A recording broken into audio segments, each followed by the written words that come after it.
Bongo nanguna sa senatorial survey ng SWS.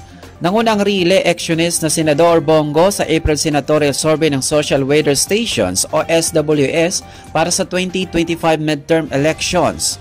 Ayon sa survey ng SWS na inilabas nitong Lunes, Abril 21, nanguna si Go sa listahan ng senatorial candidates matapos siyang makakuha ng 45% na voter preference. Pumapangalawa naman sa survey si CIS Party List Representative Erwin Tulfo na nakakuha ng 43% voter preference at pumapangatlo si Senator Lito Lapid na may 34%. Kapwa na sa 4th at 5th spot sina dating Senator President Tito Soto at Senador Pia Cayetano matapos sila makakuha ng 33% voter preference habang nakuha ni Senador Bato de la Rosa ang 6th ranking nang makatanggap ng 32% voter preference.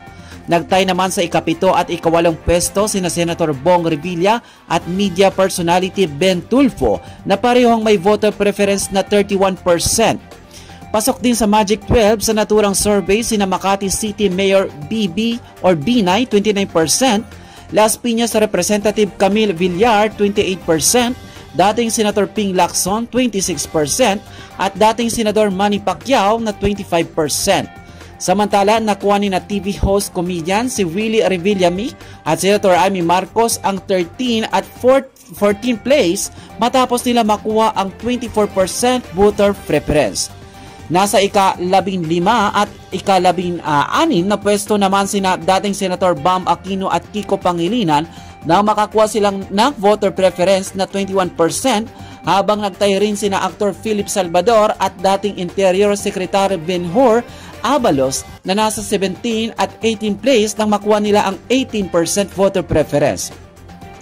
Isinasagawa ng Straits-based SWS April 2025 National Survey mula sa April 11 hanggang 15, 2025 sa pamamagitan ng face-to-face interviews ng 1,800 registered voters sa bansa. Nakatakdang gaganapin ang 2025 midterm election sa May 12, 2025.